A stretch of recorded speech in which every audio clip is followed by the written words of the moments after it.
नमस्कार, मी विक्रांत शिंदे. आपण पाहताय पुढारी न्यूज. पुढारी न्यूजवर आता वेळ झाली आहे ती चर्चेचा धुरळा उडवण्याची. पुण्यामध्ये मंगळवारी पहाटे स्वारगेट एसटी डेपोमध्ये 26 वर्षीय तरुणीवर बलात्कार झाला. या घटनेनं पुणंच नाही तर संपूर्ण राज्य हादरलं, हळहळलं आणि संतापलं सुद्धा. पीडित तरुणीनं गुन्हा नोंदवल्यानंतर जवळपास 62 तासांमध्ये पोलिसांनी आरोपीला बेड्यात ठोकल्या. या नराधमानं एकदा नाही तर 2 वेळा त्या तरुणीच्या शरीराचे अक्षरशः लचके तोडले, अशी नवी माहिती हाती येते. एवढी गंभीर घटना असताना सरकारमधील मंत्र्यांकडून मात्र बेताल वक्तव्य केली गेली. आपण संवैधानिक पदावर असताना, राज्याच्या गृह खात्याची जबाबदारी असताना गृहराज्यमंत्री असलेले योगेश कदम यांनी असंवेदनशील वक्तव्य केलं.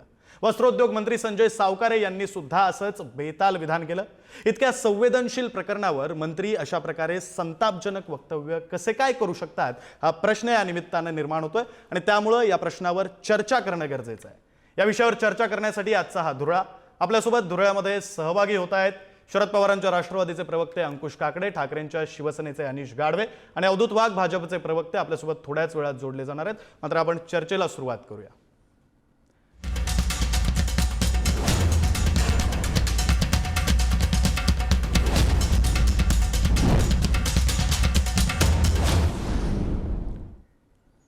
सुरुवात करूया अंकुश काकडे यांच्यापासून. अंकुश काकडे खरं तर पुण्यातीलच शरद पवारांच्या राष्ट्रवादीचे नेते आहेत, प्रवक्ते आहेत, म्हणून आपण सुरुवात त्यांच्यापासून करूया. अंकुशजी, अतिशय निर्घृण अशा प्रकारची ही घटना आहे, अतिशय लाजिरवाणी अशी घटना आहे आणि त्याच्यानंतर अशा प्रकारे बेताल वक्तव्य केलं जातं मंत्र्यांकडून. आपली काय प्रतिक्रिया या संदर्भात?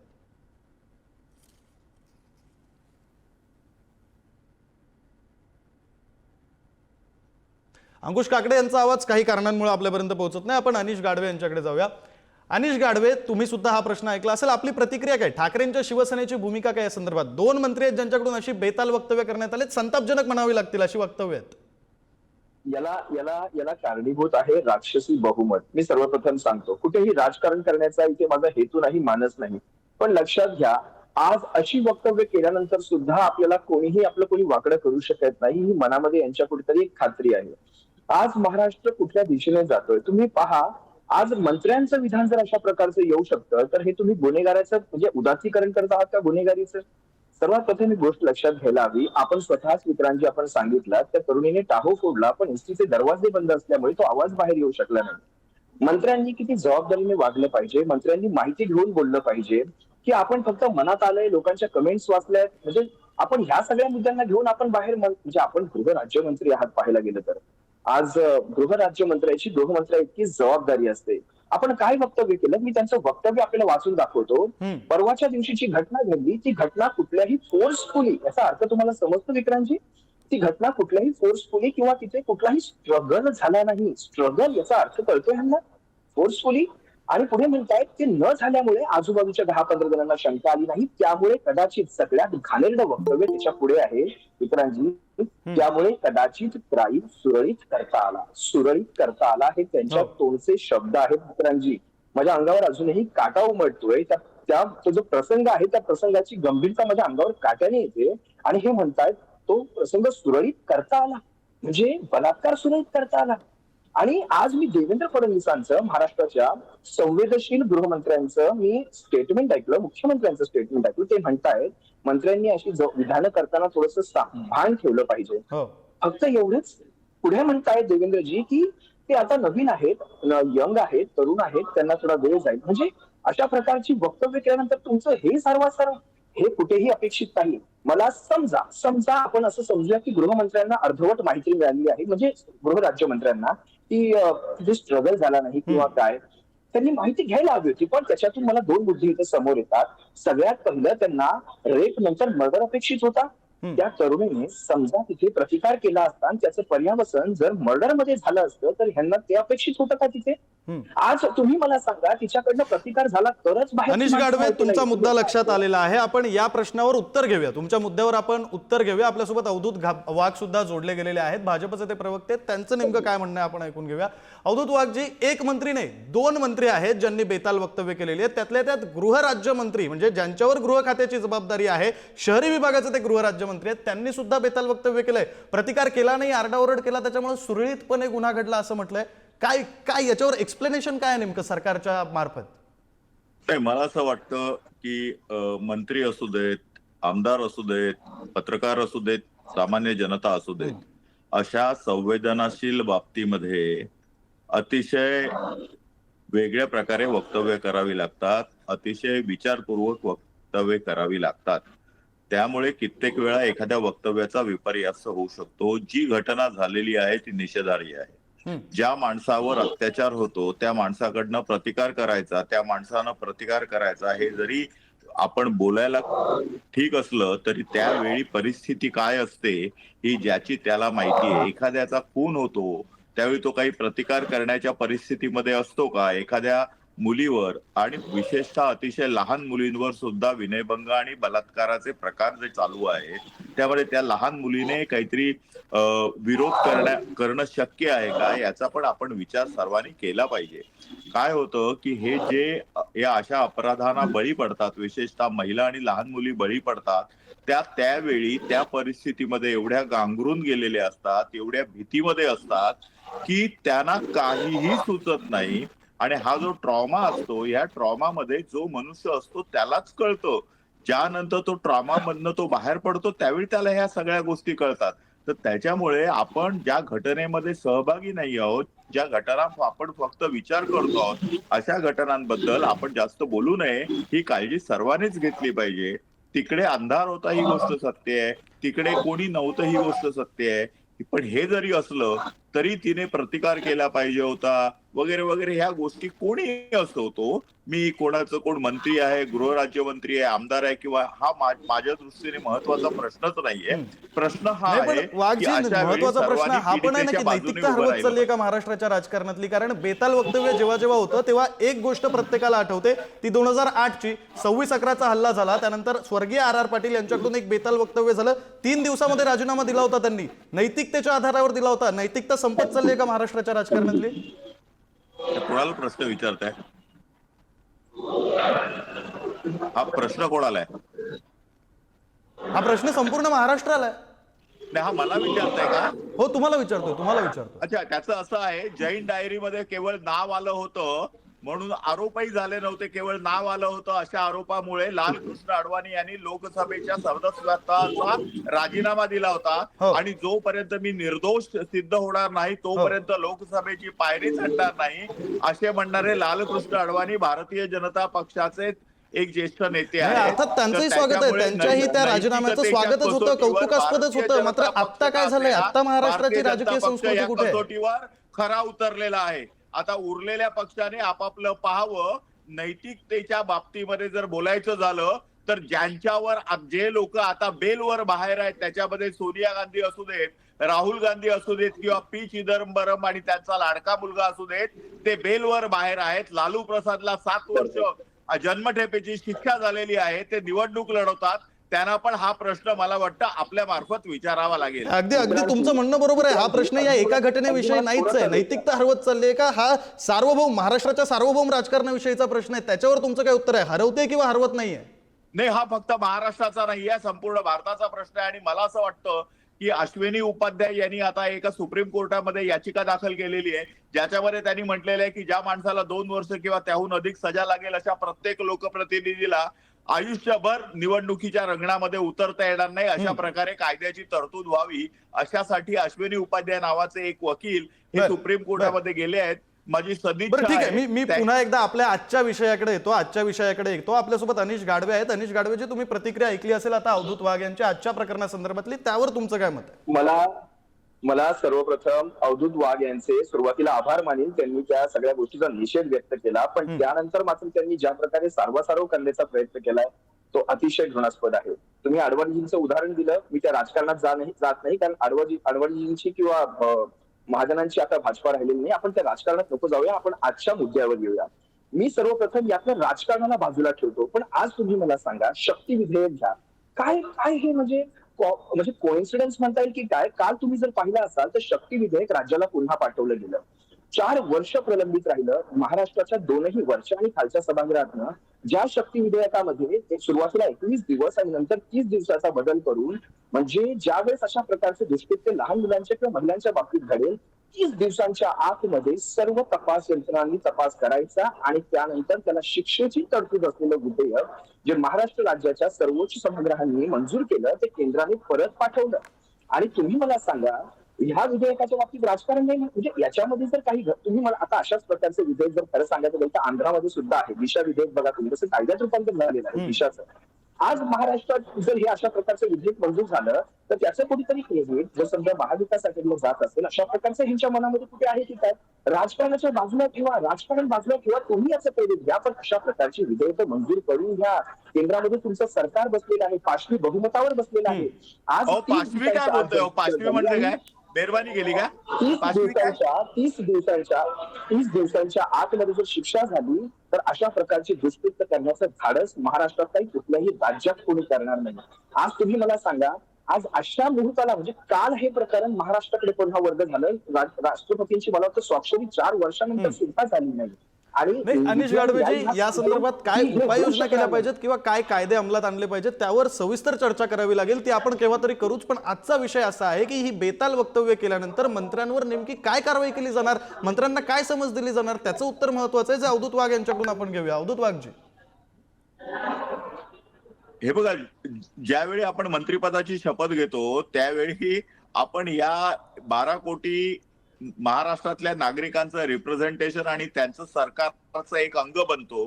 त्यामुळे मंत्री मग कुठच्याही पक्षाचा असो, कुठच्याही पोस्ट मधला आणि खात्यामधला असो, मी मगाशीच सांगितल्याप्रमाणे अतिशय संवेदनशील विषयावर डोकं ठिकाणावर ठेवून वक्तव्य केली पाहिजेत, नाहीतर त्याचा विपर्यास होऊ शकतो. एक गोष्ट मात्र नक्की की कुठच्याही पक्षाचा आमदार असो, खासदार असो, मी अगदी कुठच्याही पक्षाचा, राजकारण बाजूला ठेवतो, कुठचाही पक्ष आणायचा नाहीये, परंतु कुठच्याही माणसाला अशा प्रकारचे अत्याचार आणि विशेषतः महिलांवरचे अत्याचार झालेले आवडणार नाहीत. ही काळ्या दगडावरची पांढरी रेघ आहे आणि मग कुठच्याही पक्षाचा तो नेता असो, कार्यकर्ता असो, त्याला हे आवडणार नाही. त्यामुळे या अशा प्रकारच्या घटनेचा पक्षाचे जोडे बाहेर काढून त्याचा निषेध झाला पाहिजे. आणि मला असं वाटतं की भारतीय जनता पक्ष हा या महाराष्ट्रात आमचा मुख्यमंत्री आहे आणि मुख्यमंत्री जर अशा प्रकारची वक्तव्य जर कॅबिनेट मधील काही त्यांचे कलिग्स करत असतील तर त्यांच्याबरोबर ते नक्कीच या प्रकरणाबद्दल बोलतील, याच्याबद्दल माझ्या मनामध्ये काही संदेह नाहीये. बरं, अवधूत वाघजी, तुम्ही म्हणताय की निषेध केला पाहिजे, निषेध करण्यासारखंच वक्तव्य. आपल्यासोबत शरद पवारांच्या राष्ट्रवादीचे अंकुश काकडे सुद्धा पुन्हा एकदा जोडले गेले, त्यांना आपण चर्चेमध्ये सहभागी करून घेऊ.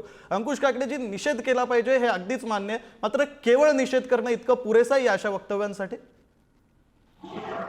विशाल, निषेध केला पाहिजे, आरोपींना सोडणार नाही, कुठल्याही प्रकारचं हे करू, हॅशटॅग वरती खटला चालू, ही वाक्य आता सगळी गुळगुळीत झालेली आहेत. गेली अनेक महिने आपण पाहतोय की ज्या ज्या घटना घडतात अशा त्याच्यामध्ये आरोपीला सोडणार नाही, सोलून काढू, आणि प्रत्यक्षामध्ये काय होतंय? काही होत नाही. आणि विशेष म्हणजे या मंत्रिमंडळामध्ये असणाऱ्यांना संवेदनाच आहे की नाही असा माझा प्रश्न आहे. आज योगेश कदमांचं स्टेटमेंट आलं, पण तुम्ही लक्ष दिलं नसेल, याच्या अगोदर महाराष्ट्रातल्या महिला आयोगाच्या अध्यक्षा रुपाली चाकणकरांनी सेम स्टेटमेंट त्यावेळेला केलं होतं की बाबा या ठिकाणी त्या मुलींनी, त्या खरं म्हणलं तर त्या अनोळखी माणसाबरोबर जायला नको होतं, त्या मुलींनी आरडाओरडा करायला हवा होता.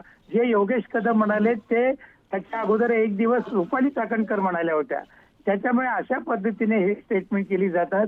मुख्यमंत्र्यांनी ठीक आहे, आज आम्ही बातमी वाचली, त्यांनी संबंधित मंत्र्यांना जबाबदारीने बोलून सांगितलं पाहिजे, पण ही पहिली वेळ आहे का?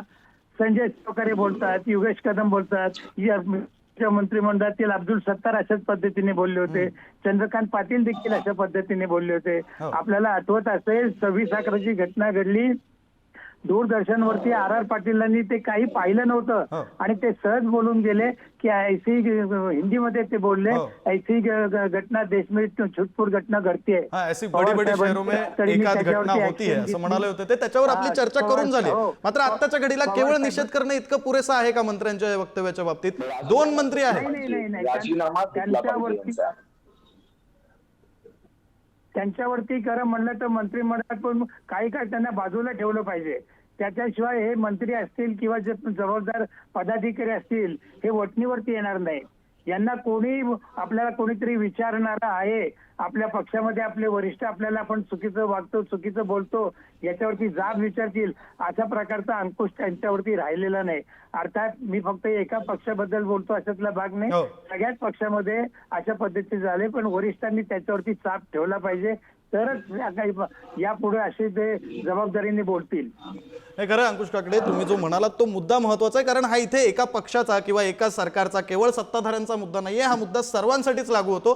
हाच मुद्दा घेऊन मी अनिश गाडवे यांच्याकडे जातो. अनिश गाडवे, कितपत कारवाई केली पाहिजे? म्हणजे केवळ समज देऊ किंवा समज दिली जाईल, विचार करून वक्तव्य करावी, इतकं बोलणं पुरेसं आहे का हो अशा प्रकरणांमध्ये? ते सुद्धा संवैधानिक पदावर राज्याच्या एका खात्याची जबाबदारी असलेल्या व्यक्तींकडून जेव्हा अशी वक्तव्य होतात.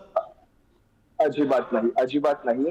हे एखाद्या नगरसेवकाचं, एखाद्या यांच्या पक्षांतर्गत पदाधिकाऱ्याचं वक्तव्य असतं तर एक वेळ आपण समजू शकलो असतो. पण आज गृहराज्यमंत्र्याचं जर हे वक्तव्य असेल तर आपण आपल्या जनतेच्या प्रती किती सिरियस आहोत याचा आपल्याला विचार करायला हवा.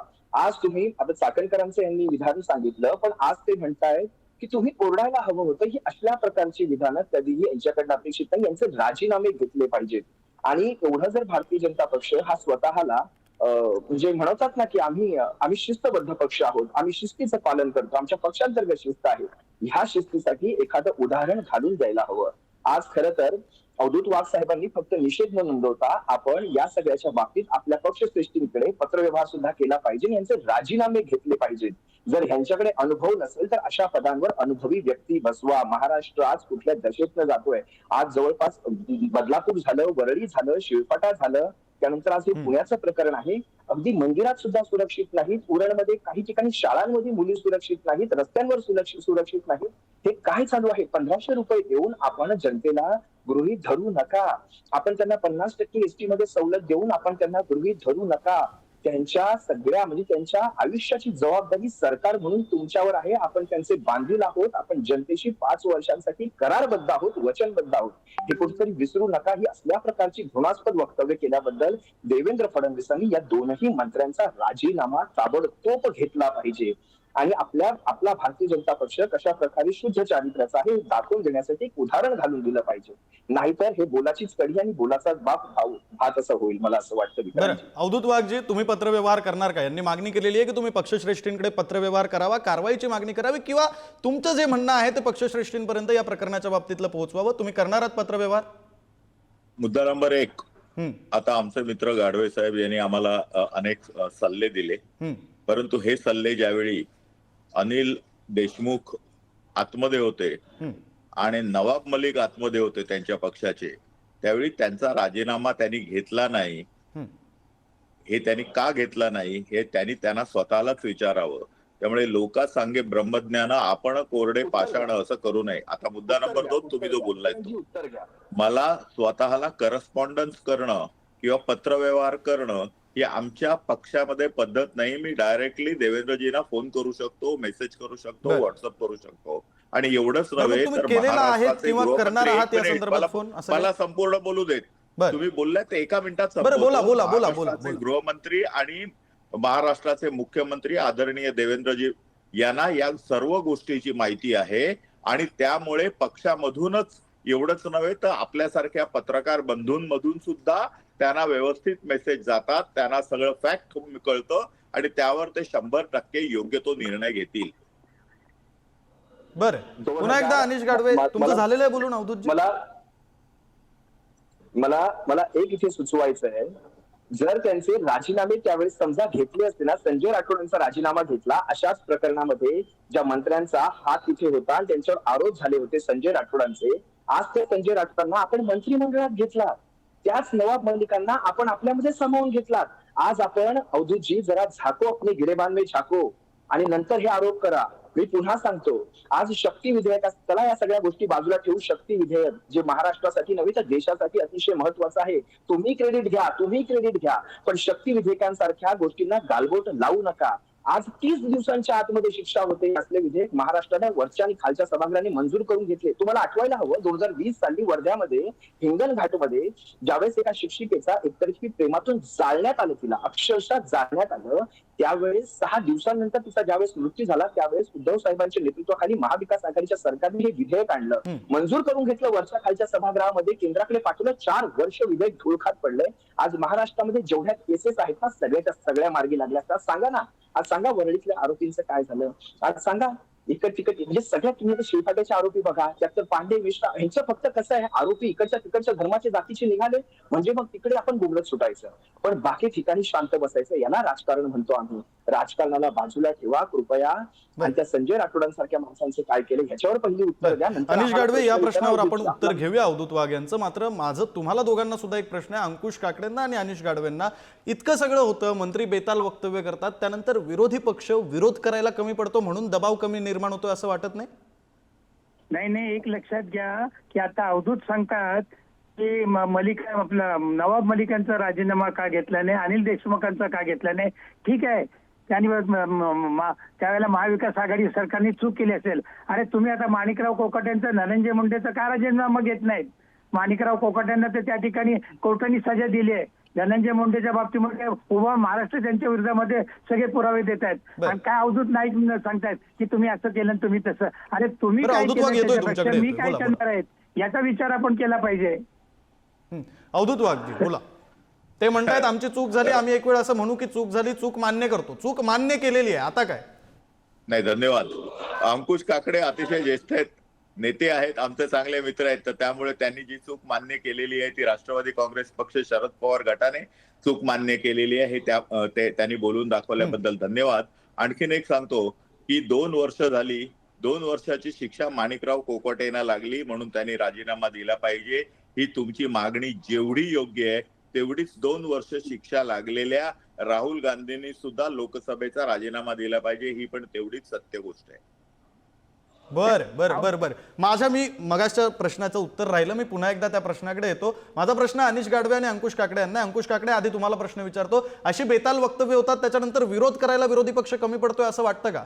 वक्तव्य काल केलेलं आहे खरं तर योगेश कदम यांनी, त्याच्यानंतर तितकासा विरोध दिसला नाही. दबाव निर्माण होण्यासाठी विरोध करणं सुद्धा गरजेचं आहे. विरोध करायला कमी पडतोय विरोधी पक्ष. विरोधी पक्ष त्यांच्या पद्धतीने विरोध करण्याचा प्रयत्न करतोय, परंतु सध्याचं महायुती सरकार जे आहे ते इतकं कोडगं आहे.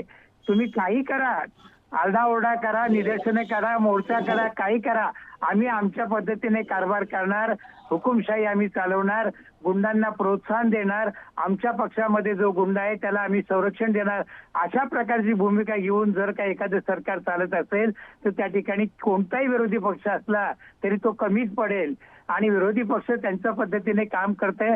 आज त्या योगेश कदमांच्या बाबतीमध्ये देखील पुण्यामध्ये आंदोलनं केली गेली, आमच्या पक्षाने देखील केलं, पण जे कोडगं सरकार आहे, जे नेते कोडगे आहेत त्यांच्यावरती काहीही परिणाम होत नाही. बरं, हाच प्रश्न अनिश गाडवेंना. अनिश गाडवे, बघा, सर्वप्रथम या महायुतीच्या सरकारने विरोधकांना डळमळीत करण्याचं जे षडयंत्र राबवलंय ना, त्या षडयंत्रामध्ये मी कुठेतरी हे मान्य करतो, या सगळ्यामध्ये महाराष्ट्राचे मुख्य प्रश्न बाजूला राहतात आणि पक्ष पुढे थांबवण्यामध्ये आमची शक्ती ही खर्ची पडते. खरं तर ह्या असल्या गोष्टींना आम्ही आमच्या पद्धतीने म्हणजे ज्या प्रकारे करायचं त्या प्रकारे, तुम्ही काल पाहिलं असाल वसंत मोरे असतील यांनी सर्व एसटी डेपो मध्ये जाऊन तिकडे आंदोलन छेडलं. पुण्यामध्ये महिला भगिनी, ठाण्यामध्ये महिला भगिनी रस्त्यावर उतरलेल्या आहेत. आज तुम्ही पाहिलं असाल तर आज ठाण्यामध्ये तुम्हीच एक बातमी वाचली, कोयते घेऊन, तलवारी घेऊन ऑफिसांमध्ये घुसून, हे सगळं काय चाललंय? मग आभाळ फाटलंय साहेब, आभाळ फाटलंय. कुठे कुठे त्याला चिघळं लावायची, कुठे कुठे विरोधी पक्षाने आता रस्त्यावर, आता हे जनतेच्या हातात आहे. आज हे पाशवी बहुमत मी सांगतो ना तुम्हाला, या पाशवी बहुमताला आता जनतेने याला उत्तर द्यायला हवं. आणि जनता जोपर्यंत हा लढा हातात घेणार नाही, आम्ही तर आहोतच, विरोधी पक्ष म्हणून आम्ही तर आहोतच, आता जनतेने सुद्धा या सगळ्यामध्ये उतरायला हवं.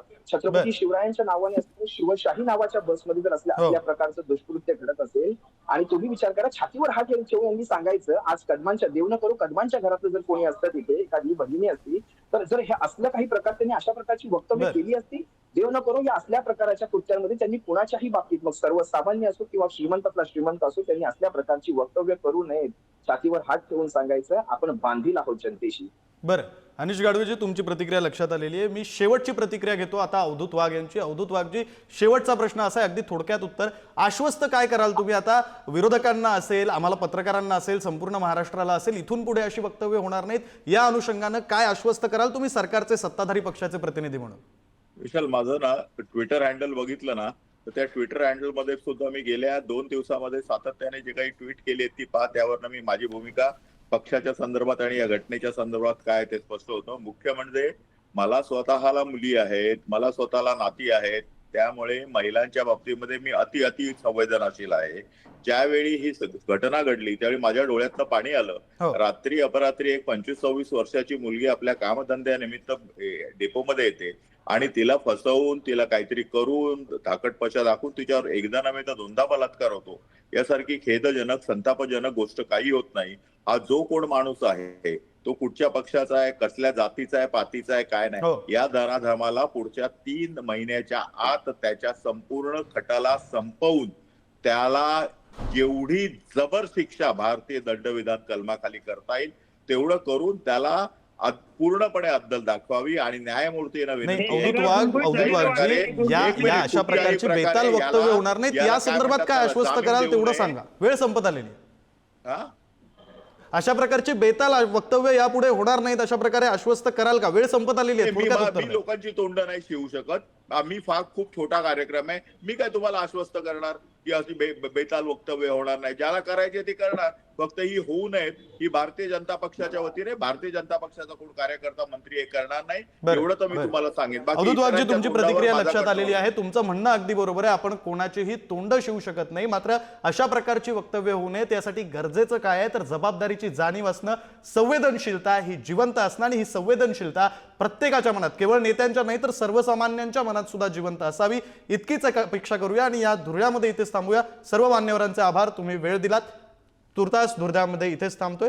ताज्या बातम्यांसाठी पाहत रहा पुढारी न्यूज.